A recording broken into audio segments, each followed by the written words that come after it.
All right. Good morning, good morning, good morning. All right. Good morning to those of you who are the We Dare Squad. Welcome to Daring Dialogues. I am your host, Shantae Charles, and we are using some wonderful, wonderful daylight sunlight this morning to do our broadcast. I love natural light. So that's what we do over here. Please excuse me for coming on just a few minutes late. Had a little bit of technical difficulties, but I believe they are worked out. And if you ever don't see me come on right at 11 o'clock, just know that I'm probably having some kind of technical difficulty. And if you don't see me by 11:05, know that it is a serious technical difficulty. All right. But I do want to try to make sure that I'm on right at 11 o'clock every single day as I advertise. So good morning, everyone. Good morning, good morning, good morning, good morning. And I have found me a nice little nifty handy board for things I want to write down. So it is Motivation Monday, and episode 25, once we hit episode 25 mark, which should be next Monday, I'm going to be doing some giveaways every single day next week, the Lord willing. We already have our giveaways ready, but one of them is going to be something similar to this, just in a different color, because it's just very, very handy, and you can stick it anywhere you need to. You can use it. It's portable. It's got a very strong magnet backing. I tried it on a couple of different surfaces, and for those of you who like to make notes and jot things down, this would be the perfect thing for you. And so we'll be giving this away along with some other stationery items next week. We've also got some giveaway items from Avon for the men and the ladies. So make sure you stay tuned, and we'll be doing those giveaways next week. So Motivation Monday. You all know what we've been talking about. You know what we've been talking about. Let's see, make sure I spell that right. Oh, yeah. We have been talking about kingdom disciples. Did anybody get a chance to go out this weekend, and become a kingdom disciple? Did you get a chance to talk to some people in your neighborhood? Did you pray over your neighborhood and your community? And the reason why I'm saying that is, and you'll see in my Periscope feed there, if you go and look, you'll see that we went out this past Saturday to our ministry community, and we have a Confederate statue right in our community that we minister in, probably about maybe 5-10 minutes away from our ministry site. So we went there, and we prayed about the Confederate symbols in America, those places of worship that people go to and make shrines to and pay homage to people who were traitors to the country. Yeah, we went out there, and ours was supposed to be guarded. They said it was supposed to be guarded 24 hours or whatever, for fear of people vandalizing it or whatever. But just so happens when we went out there was absolutely nobody guarding it. And so we got a chance to get close up on it and read it, and we filmed it here on Periscope, so you can go back and catch that from Saturday. And as we were praying, though, we noticed the statue actually sits directly facing the local fire station. And as we were praying, we saw people from the fire department actually come out and sit on their fire trucks, and they started just watching us. And one guy, he was watching us, but he was really, you could tell he was angry and, looking a little belligerent. And so he left the fire station to walk across and stand in the middle of the street, and then he took out his phone and he started filming us. So I don't know what that was about, but we just prayed. We prayed for the fire department. We prayed for him and whatever attitude and feelings that he had, toward us being out there. We weren't going to get distracted by that. And then, ironically, just so happened the same evening, Saturday, There was a huge fire in the community, and the fire department got pulled into that fire along with, I think, 5 or 6 other counties to come and fight that fire. And I just thought it was interesting because I noted to my husband, I said, you know, he really shouldn't be out here in the middle of the street worried about what we're doing. He needs to kind of be on his post at the fire department, you know, and not concerned about what we're doing. And yeah, so I guess God decided to give them an assignment so they could mind their business. You know what I mean? All right, so Monday motivation. We're talking today about the simplest way to change the world. We're going to start there first, and then we're going to head back into our study on kingdom disciples. Kingdom disciples. So I'll just put this to the side until I need it. Oh, the other thing I wanted to mention is the very same Saturday, this Saturday, after we got done praying about the Confederate situation in our community and the Confederate spirit, and I also have been looking at the polls that were taken for my particular community by the newspaper, local newspaper there, and about 50% of the people in our community want to leave the statue, which is problematic. They want to leave it there, and they said there's nothing wrong with it. Then about maybe 30% want it to stay there, but maybe add some context to it, or maybe add another statue that gives that statue some context. And then there's about 20% that actually think it should be removed and put into a museum. Guess what percentage I fit in? Either it needs to be moved to a museum, or you just need to take it down altogether. And if you look at the video, you will see how high up this monument, okay, sits. So that means even when you go in to view it, it's not at eye level to you. It's very intentional and deliberate that you have to literally strain your head to look up at it, okay? And it's looking down on you.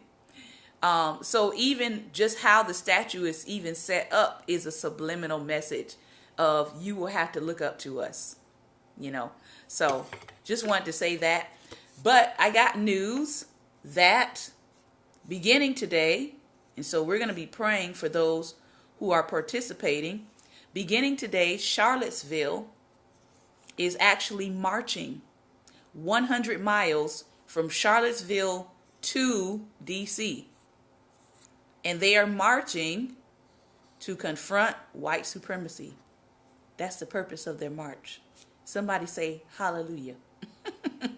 They are literally going, and they're stopping in several different towns, and I believe they're going to hit my town Thursday and Friday. Okay, so they're stopping in my town to go to, I believe they're going to go to the Confederate statue that we just prayed at to demand that these things come down. And so they are marching from Charlottesville, Virginia, all the way through to D.C. And if you are anywhere in that route, I'm going to give you the website here where you can actually go check it out. And they've got several different sections. They have a section that says, I want to march. They have a section that says, I want to meet you all in D.C. When you all make it to D.C., I want to participate in that part of the march. They also have a tab where you can host people who will be marching, because they're going to stop every single day in those different cities, and then they're going to continue the march the next day. So they also have a tab that if you are in any line of that march and you want to be a host to host some of the people marching, you can actually do that.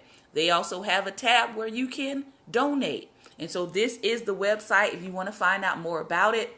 It's called cville2dc.us. And if you type that in, it will pull up the website information, and then you just click on the area of interest.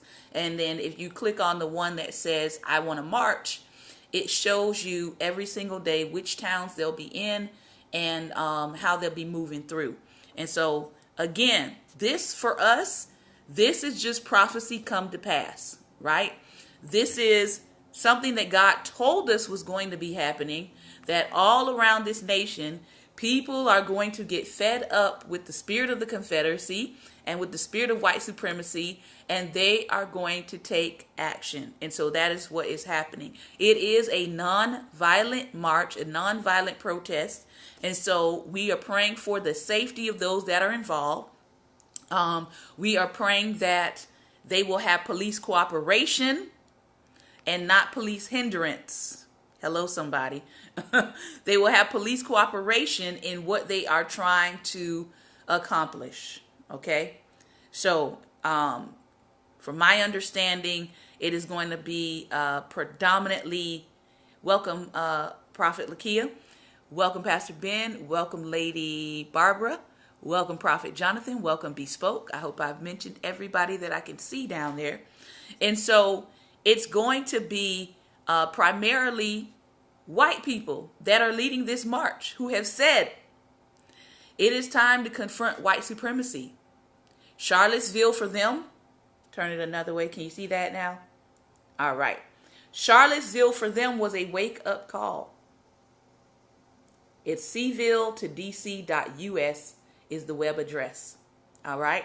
And so I was very encouraged because this past weekend somebody inboxed me, a fellow sister in Christ, Caucasian sister, and she said, Shantae, please forgive me for being a part of the white church that looked the other way. Good morning to beloved.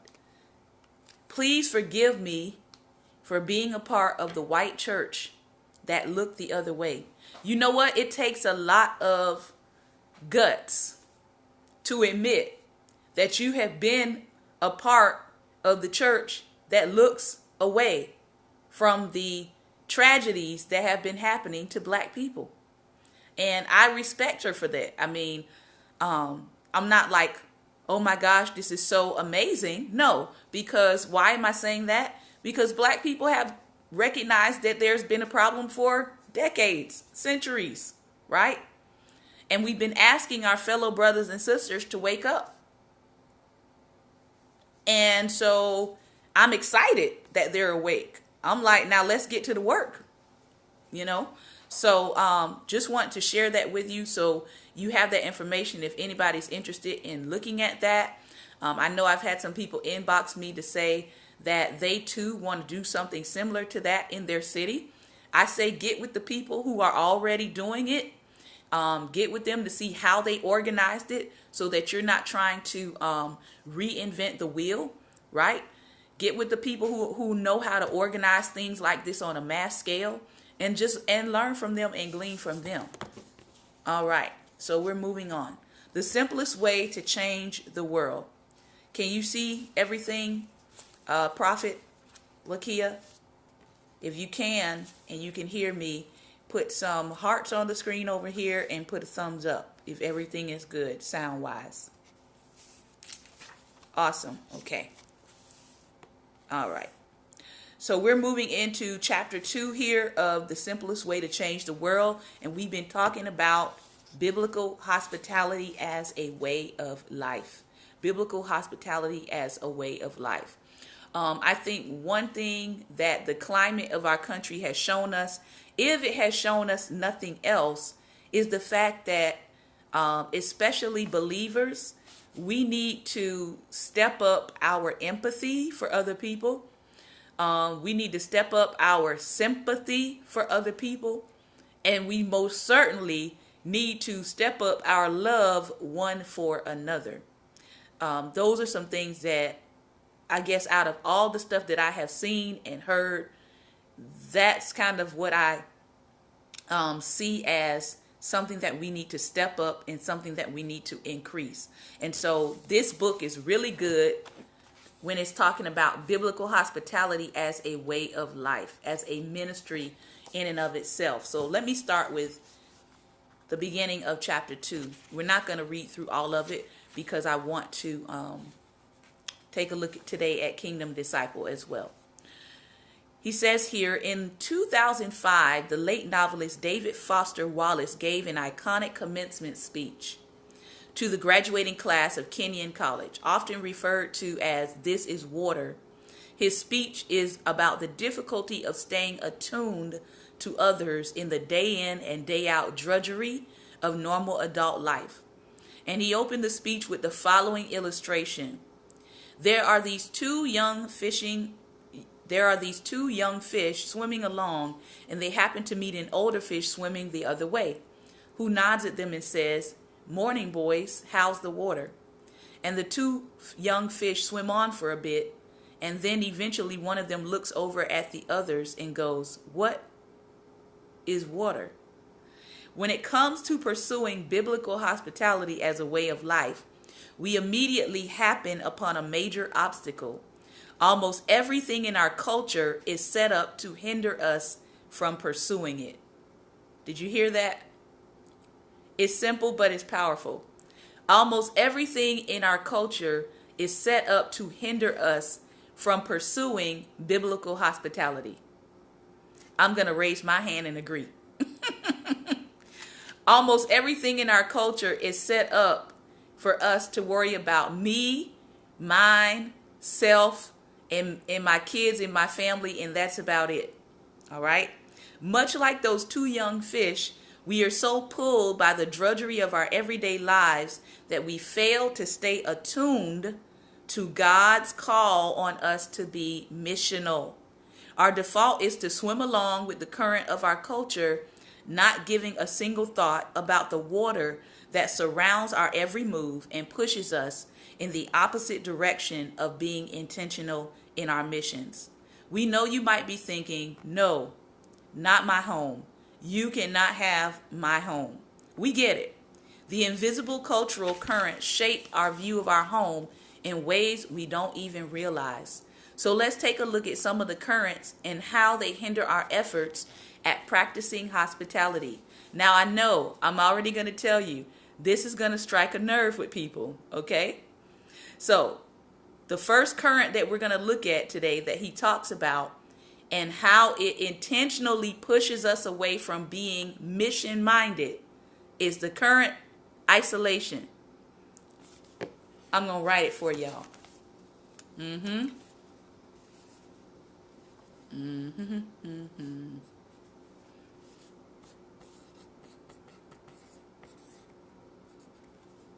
Yep. Our homes help us to practice this. Notice my little man on the front there. Isolation. We're good at it. Most people, after they have a hard day, right? They just want to sink into the confines of their home. They want to forget the world. They don't want to have anything to do with what's going on the outside. So, current number one is isolation.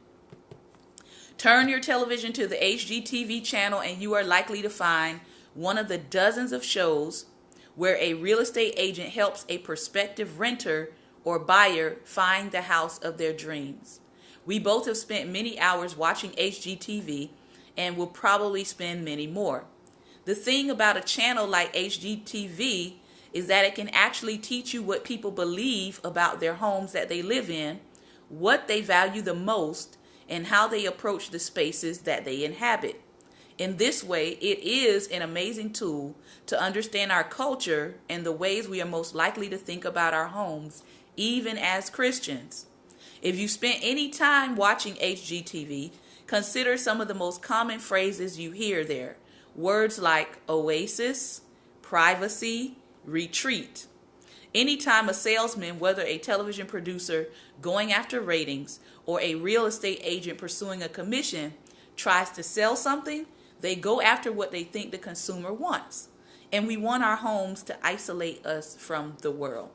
Even for those located in a bustling high-rise, we want our actual living space to be private. Our homes get us away from others, or at least the vast majority. Garages, privacy fences, building security guards, and key codes, all of those reinforce our desire for isolation. There is, of course, nothing wrong with appropriate isolation and wanting your own defined space. When taken to the extreme, however, a desire for isolation is at odds with the biblical value of community, hospitality, and neighborliness. Think about this. What if you could see a bird's eye view of your neighborhood? If you could see your neighborhood as God sees it? Odds are you could see lots of people who may not admit it, but who desperately long for connection and community. Yet they spend most of their rare free time cordoned off in their respective homes, doors shut and locked tight, as they scroll through social media apps or watch other people live on screens. This scratches their itch for connection and community, but leaves those desires profoundly unfulfilled.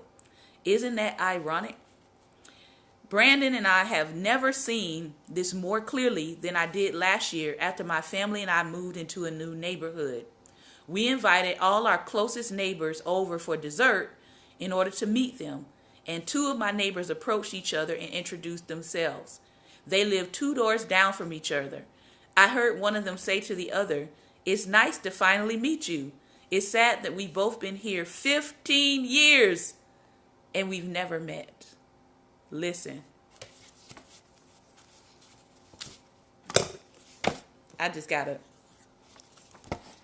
you've been in your neighborhood for 15 years and you've never met the people? Wow. Just wow. Again, we're going to talk a little bit about that, but let's keep reading. Though we hosted the dessert get together, I admit that meeting neighbors like that is not natural for me. I'm an introvert to the nth degree. Raise your hand if you're an introvert. I'm not a full introvert. I'm an ambivert. Anybody know what an ambivert is? I can be an extrovert when I need to be, but I get my energy by being by myself. That's an ambivert. They get their energy and they get their recharging through their alone time. So I can be sociable and personable, but usually when I am at home, I'm usually more introverted, unless my husband is here talking to me and cracking jokes. But I love alone time because it recharges me. And so you have people that are introverts, that are true introverts, that don't like to get out. Hey, there he is. Good morning, Mr. Rock. And so I like to be energized by myself so that when I do go out and I am sociable, right, I can give the proper attention to people that I'm sociable with. But like this guy says, he says he's an introvert to the 9th degree. So it's probably completely uncomfortable for him to get outside of his comfort zone and host something like this to meet other people. He says, so is my wife, Christy. We both get energy from alone time, from peace and quiet and good books and stillness. At least before we had kids. At parties, when I am forced to go, I find a quiet corner with fewer people. I identify with this isolation current, the my home is my refuge sentiment, because in many ways for me it is. Now let me throw a curveball at you, okay? Because I'm gonna add one little piece to this, because for black people, yep, I'm gonna go there. For black people, most of the time, our home is our only refuge. Let me sip some OJ on that. People aren't gonna admit it, but I'm gonna admit it. As a black person, as a person of color in this country right now, this is going to challenge you even more, because most times, literally, your home is your only refuge. All right? If you're in the public square, you probably have run into some people with some bad attitudes or bad dispositions about people of color. If you're on the job and you got a couple of bigots on your job that you have to deal with every day. All right? You have to smile You have to be pleasant. You have to be personable, right? Because you're in that public space. And, it just would not be convenient or wise to give them a piece of your mind there. So by the time you get home, your place of residence may be your only refuge from a hostile world. So what he's saying here, let's just add person of color has a whole other layer to think about when you're talking about your home being your refuge. Because in many ways, he says, I love my home, I love the people in it, and I love the way God uses it to refuel and refresh me. Half of all people identify as introverts. So if you are one, we realize you may be thinking, yeah, but I really can't practice this. I don't want to practice this kind of hospitality because I'm an introvert. It would be too draining. Please do not read this book thinking the message is force yourself to be an extrovert because of the gospel. Please don't let your personality type be a barrier to living out a God-ordained calling that is actually tailor-made to suit your personality type. I understand that introverts get the rap that they don't like people, but that's not true. It's not true. It's not. Okay? They just like to refuel themselves by themselves. We like people in smaller, quieter doses than our extroverted compatriots do. Smaller, quieter doses. Cup of coffee, nice little small group, right? So it's not that introverts don't like people. It's just, I agree with him. It's just that they like people in smaller, quieter doses, and that is okay. However, just be open to God putting you in a large crowd at times, okay?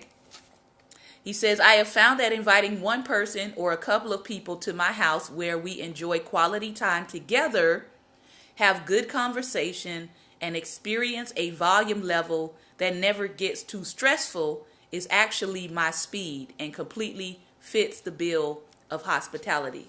So let me go back to something he said in here that I think was good. When he said that when he did this, when he got out of his own comfort zone, right? And he began to invite his neighbors over.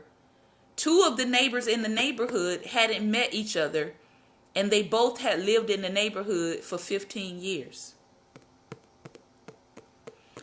Anybody can see why this is a problem, why this might be a problem?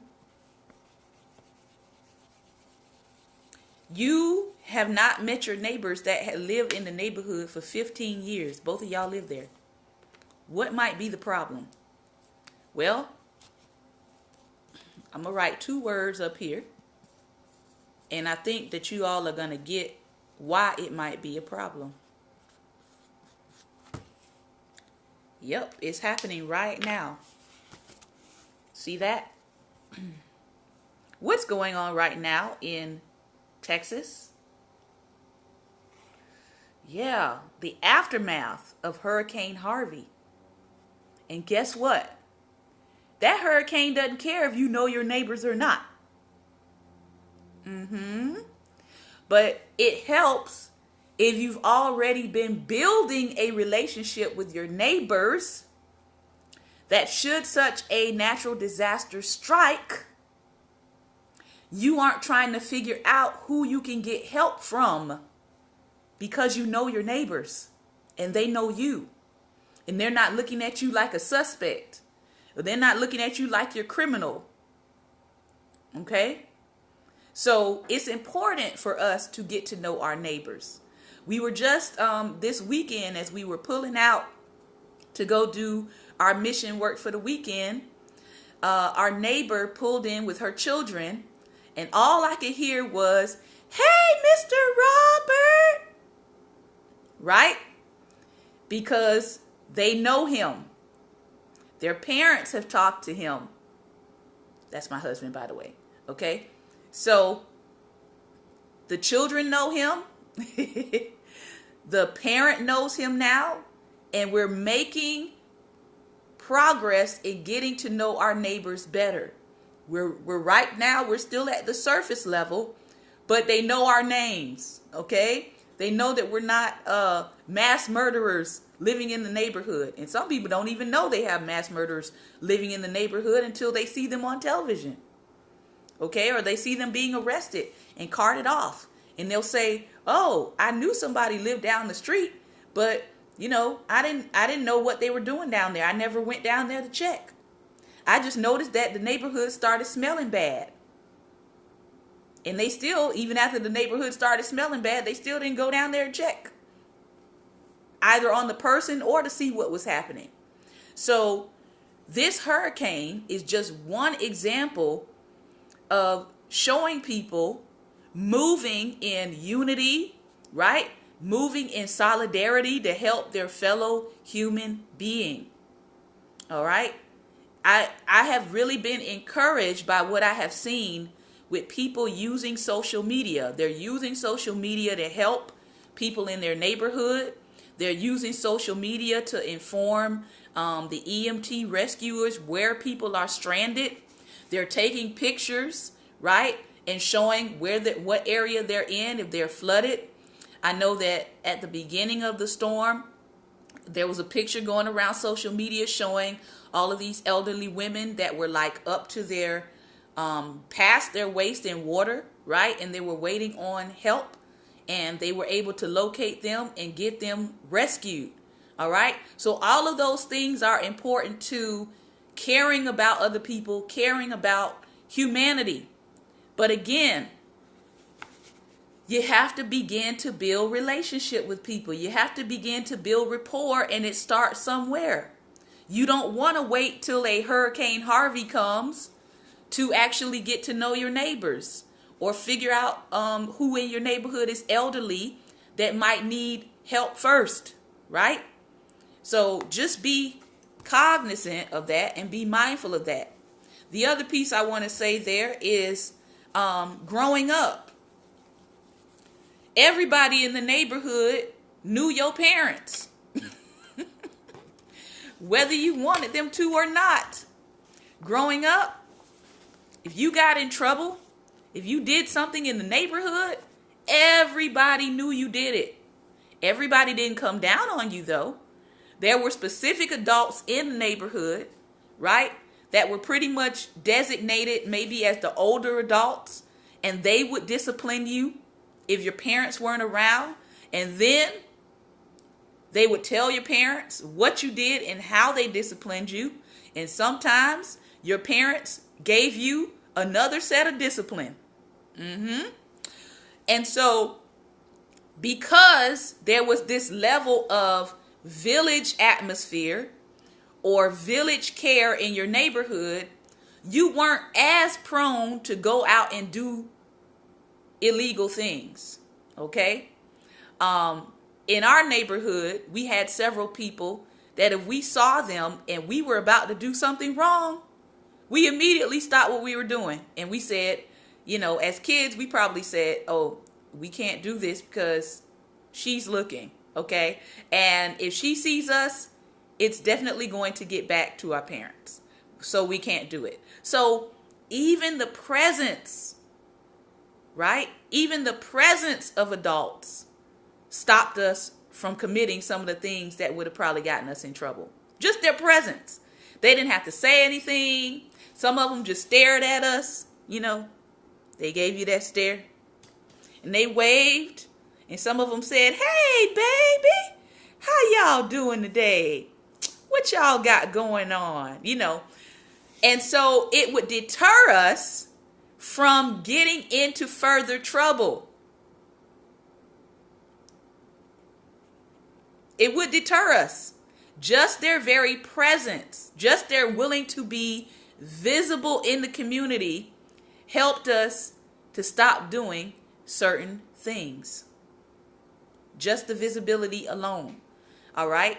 And then, of course, there would be the level of the people who had the permission from your parent to correct you, permission from your parent to discipline you. But now we have parents, right, who allow their children to disrespect adults. And then there's parents who disrespect adults in front of their children. And so when the children see that adult and their parent is not there, because their parent has already set the stage for that adult to be disrespected because they disrespected them, then the child feels like they can disrespect the adult too. And here's the sad thing about that phenomenon. The sad thing about that is that should you as a parent not be around and your child is getting themselves involved into something that's dangerous, and that same adult that you disrespected tries to warn your child's not going to listen. And their life just very well may depend on listening. So that's something that parents have to think of. Exactly. Pastor said the domino phenomenon can get folks in trouble. When we set the stage for disrespect and we have children watching us, they're going to do what they see us do faster than they will do what they hear us say. I'm going to say that again. Children will do what they see you do faster than they will do what they hear you say. So, number one, isolation. Isolation can be a hindrance to us wanting to be hospitable. So think about it today. Think about some ways that you may have isolated yourself, and think about, what can I do to move out of isolation? Maybe it's not at this point, maybe it's not hosting something inside your house. Maybe you want to have something at a park. Maybe your neighborhood has a neighborhood community park or a picnic shelter or something like that. And you just want to meet the people in your neighborhood and invite them to maybe a cookout on a Saturday for a couple of hours. And just think about ways that you can get to know your neighbors that is non-threatening, right? That you don't have to go to their door like the Jehovah's Witnesses, and demanding to be let in to preach a word.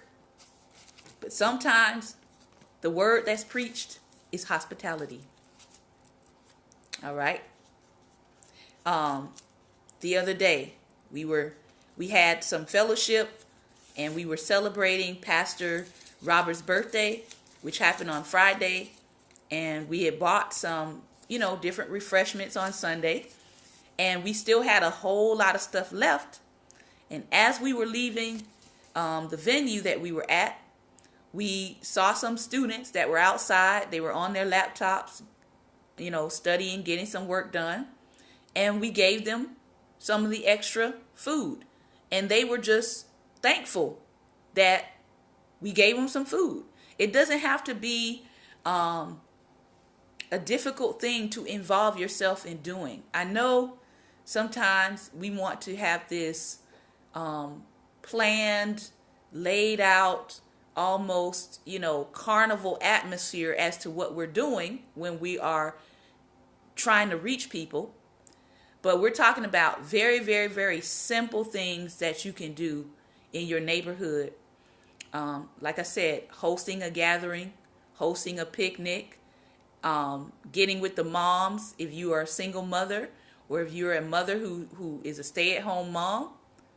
Consider getting with the mothers in your neighborhood and maybe doing it once a week, where you all either get together with your children, go walking, get together with your children, have a picnic, something very, very, very simple that can spark the opportunity for a deeper relationship with those that you're around. And like I said, Hurricane Harvey has shown people the need to come together. Okay? We know that we are under a current administration that a whole lot of people are not happy with, right? But beyond that, You can't focus all your time on an administration that's pretty much going to do what they want to do until somebody gets tired and they file articles of impeachment. So in the meantime, okay, while there's an unprecedented level of hate in our nation, we want to make sure that we are being a part of the unprecedented level of love. How about that? And say it again. While there's an unprecedented level of hate being shown in our nation, we want to make sure that we are a part of the unprecedented love being shown in our nation. Okay? I believe Van Jones coined the term the love army. Let's be a part of the love army, right? Where our weapon is love, where we are locked and loaded every day to show somebody love, as opposed to what is happening in our nation. Because trust, even this weekend, we had an opportunity to show some patience. All right? We had an opportunity to show some love and to show some patience to people who took one look at us and didn't like what they saw. And they were rude. But we didn't have to be rude back, right? We want to be on the right side. And the right side is always love. So let's move into our next book here as we continue. We're looking at Tony Evans' Kingdom Disciples, Heaven's Representatives on Earth. And we stopped at the section where he has been talking about, are we ready to upset the world? And we're going to move into, are we ready to be slaves to Christ? And just what exactly is the goal of Kingdom Disciples? Do you realize that Christ has commanded his disciples to impact their community? He doesn't want you to be just another resident of your neighborhood or church, or your church to be just another church on the corner, not making an impact for the kingdom. When Jesus was on earth, no one was neutral towards him. People either loved or revered him, or they hated him and tried to kill him.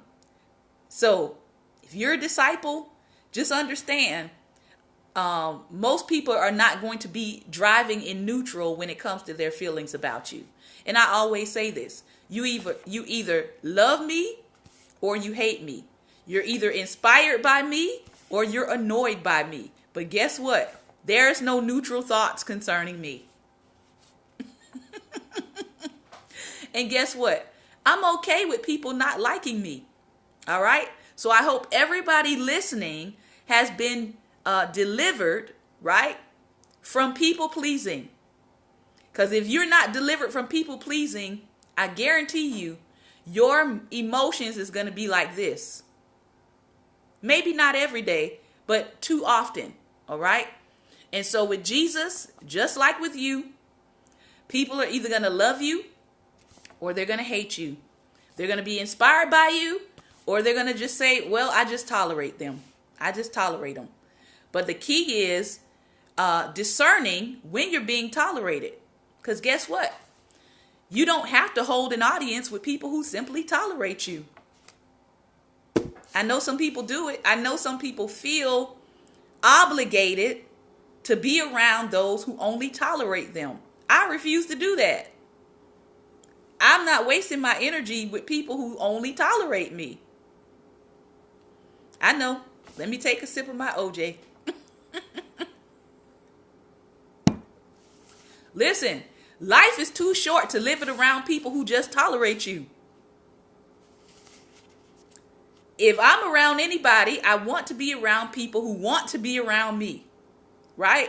Who want to be engaged and active in the things that I am called to, the things that I'm passionate about, and I want to do the same for them. So I don't want to show up in someone's life and I'm not passionate about them. I'm not passionate about what they're doing. I'm not interested.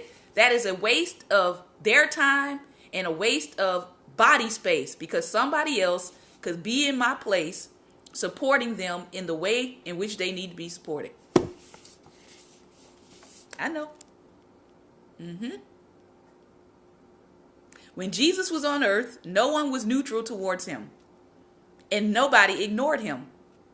The world is ignoring Christians and the church these days in a myriad of ways, and on a myriad of issues because they are not witnessing the authority we speak about, sing about, pray about, and preach about. Now listen, he just said a mouthful.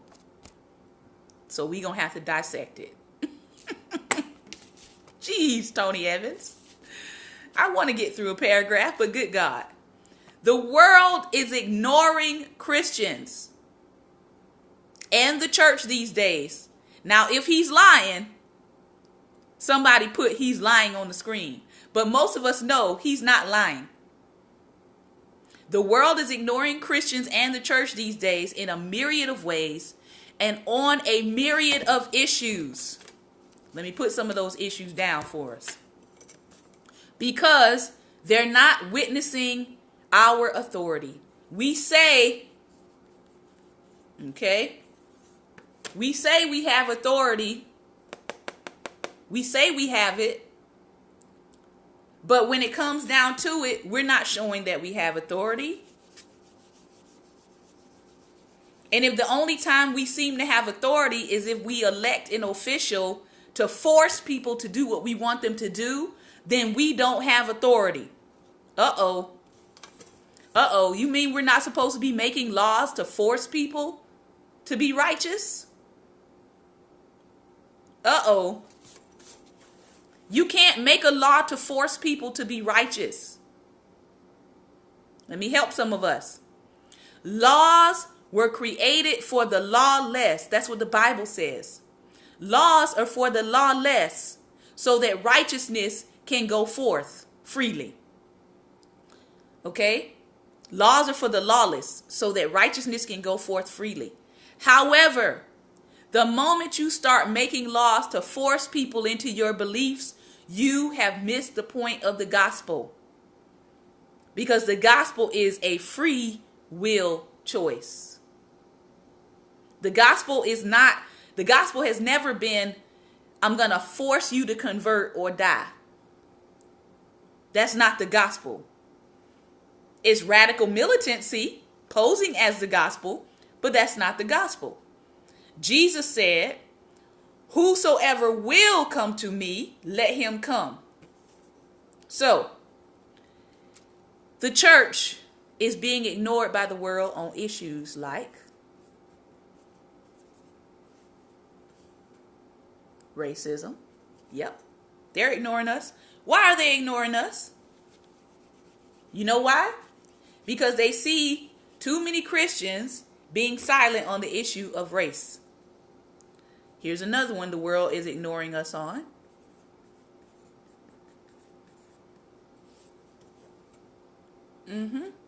They're ignoring us. Why are they ignoring us on the issue of immigration? Because they're seeing that the scripture talks about how you treat the stranger and how you're supposed to take in the stranger.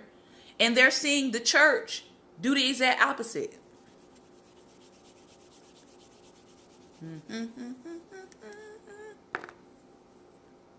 Here's another one they're ignoring us on.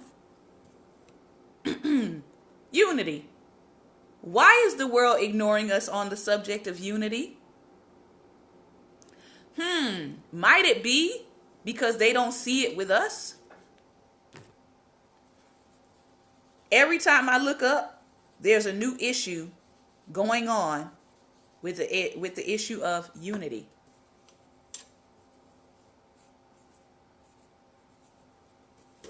Why is the world ignoring us on the issue of love? They are ignoring us on the issue of love. Why? Because they see us spewing hate. They see some of us with filthy mouths. And they see lots of treachery with one another. So I see y'all spewing hate at other groups that are not like you. Okay? I see the people who are supposed to be carrying the holiness of God with filthy mouths. And I see lots of treachery happening. There are a lot of people right now, even in the body of Christ, who feel like even if I have good news to share, I can't even share my good news. Because as soon as I share my good news, somebody is looking to sabotage it. Uh-oh. As soon as I share my good news, somebody is looking to say, I need a piece of it, whatever it is. This happened recently. Our former pastors who guided us in the faith and in our leadership, they just recently got some new vans, right? Excuse my little ugly drawing. All right. They recently got some vans, right? People donated them. All right, to their ministry. And immediately, people call asking them for the vans they just received as a donation. Who does that? Can they enjoy the favor that God has bestowed on them to be able to do ministry, right, at a greater capacity? They've been in ministry for 20 years, and so praise God. Someone decided to see their faithfulness, and they decided to bless them with some vehicles so that they could expand and increase and do ministry at a greater capacity. And people were calling and saying, hey, since you got two, give me one. Can we not just celebrate? I mean, the little cone thing that the people draw on social media with the little confetti. I mean, can we not just do that? Can we not just celebrate? Right? Because if you understand the kingdom, a win in the kingdom for one of us is a win for all of us. Right? So the world is kind of looking at us in many of these issues, and they're saying, I want to trust these people who say they're Christians, but their fruit is showing me something else. He says here, what's worse is that many Christians aren't interested in Jesus either. They've grown cold toward him. What we need are people who are on fire for Jesus, people with a burning desire to serve him, people so excited about him that they shake up the church and the community.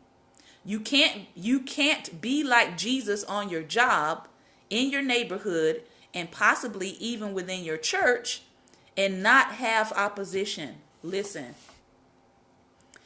You cannot be like Jesus, literally going wholeheartedly towards becoming like Christ and think that you're not going to face opposition over that.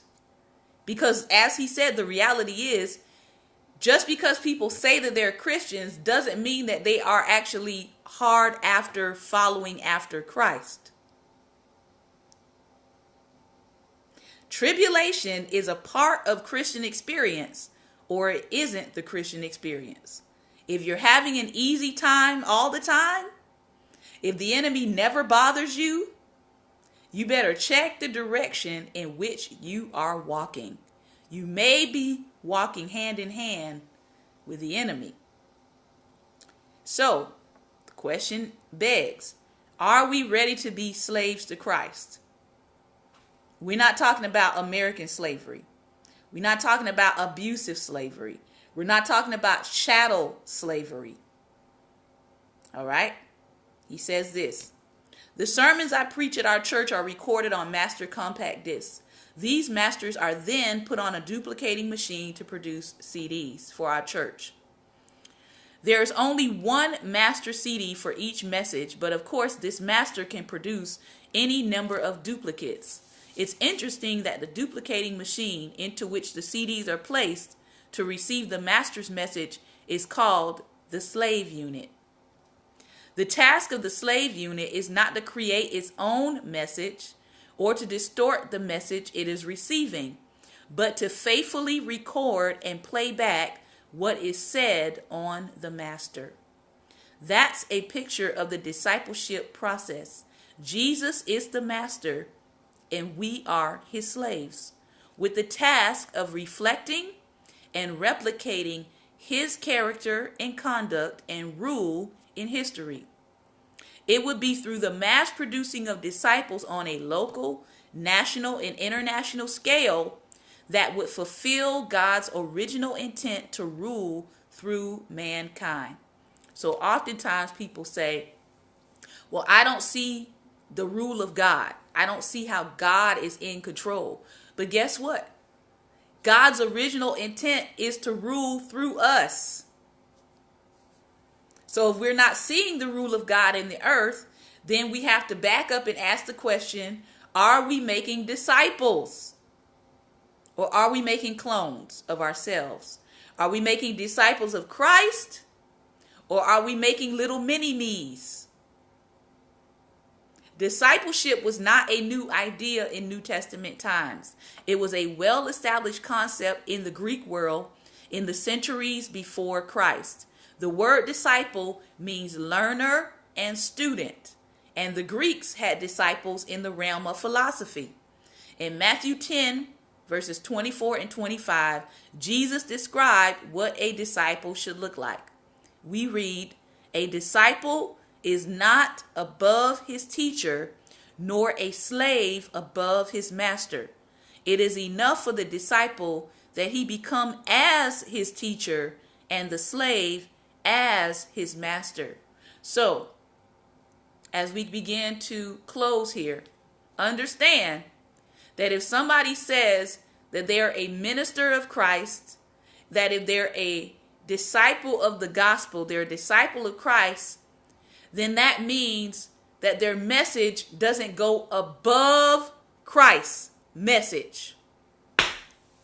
Listen, I'm going to have to go here. Yes, I am. I don't know where we're getting all of this teaching from that is above what Jesus already said. If you're a disciple, as Tony Evans clearly points out here, we are supposed to be receiving the master's message, Christ's message, and we're supposed to be repeating it and duplicating it. And our message is not supposed to go over Christ's message.